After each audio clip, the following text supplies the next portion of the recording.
Hello，大家好，我是小陈。我们今天来修一个开关电源。这个开关电源呢是 TI2494的开关电源。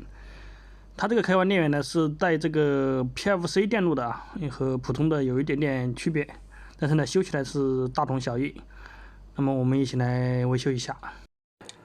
好，按照我们以往的方法呢，对这个电路板呢要进行一个初步的测量。测量之后呢，没发现什么问题。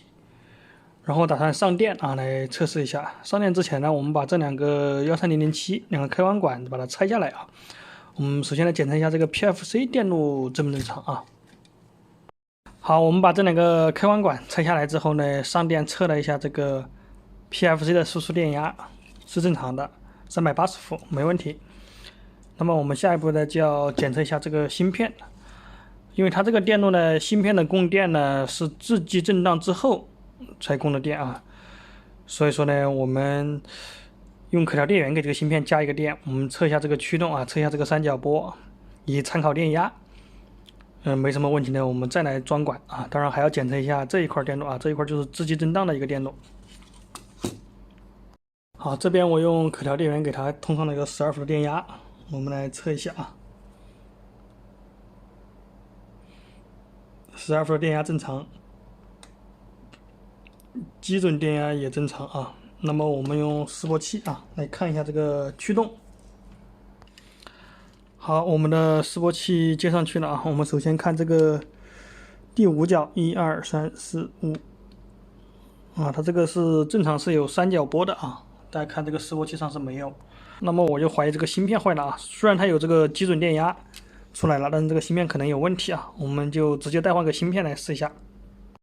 好，这边的芯片我们已经更换完了啊，我们再来通电测一下啊，直接用示波器测啊，我们就不测这个基准电压了。我们首先测第5角啊，1、2、3、4、5啊，我们可以看一下，现在这个锯齿波就有了啊。那么我们再测一下第8角，6、7、8，好，方波也有了啊。那么第8角和第11角是输出啊，9、10、11，哎。但是我们发现这个11角没有输出啊。那么像这种情况呢，我们要查一下这个11角的外围电路。好，我再找了一个图子，好说一些啊。怎么查呢？我们刚才测这个第8角有这个输出，第11角没有啊。那么这个芯片的话又换了新的，应该不可能有这种坏的现象啊，说几率比较小啊。那么我们现在要排查一下外围电路啊。我们看一下这个外围电路呢，它是绕到这个3极管啊，然后通过这个推动变压器去控制这两个管子的。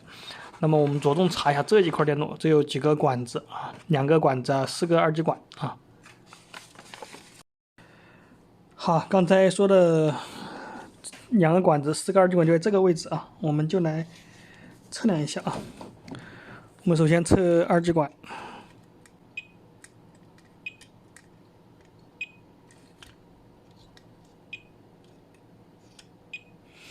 二极管是没问题啊。哎，这个3极管好像有问题啊。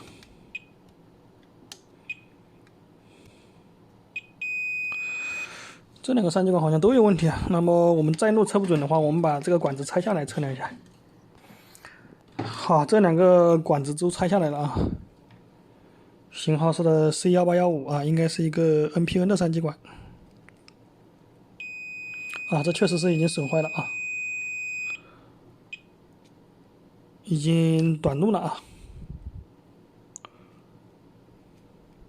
哎，这个也损坏了啊，2个损坏了啊。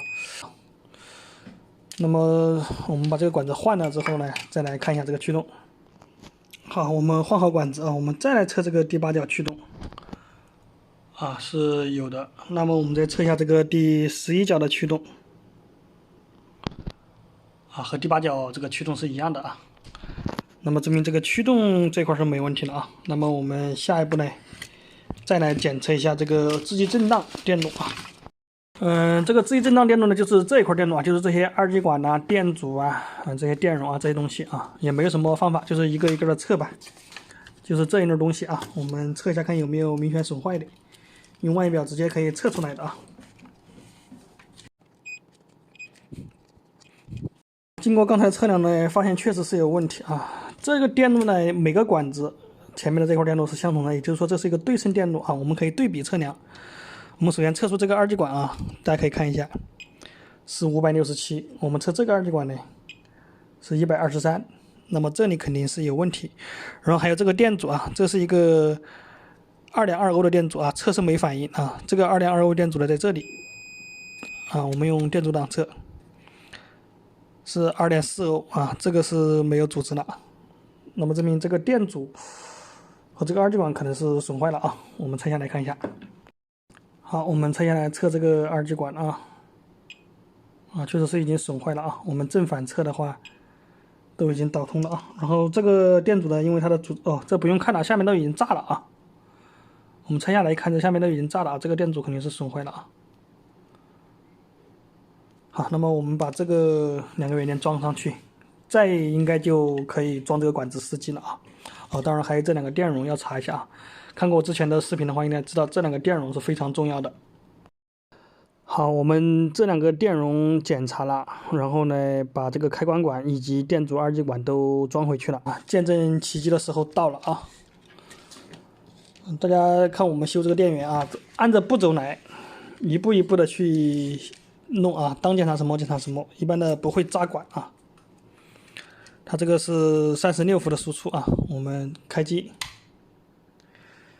正常的啊，因为它这有 PFC 电路啊，串的这个灯泡它会亮一下啊。36.5伏的一个直流电，非常的稳定，36.54伏啊。这边这个指示灯也亮了啊，这个电源这里有个指示灯。好，那么这个电源呢，我们就成功的修好了。本期视频就跟大家分享到这里，谢谢大家观看。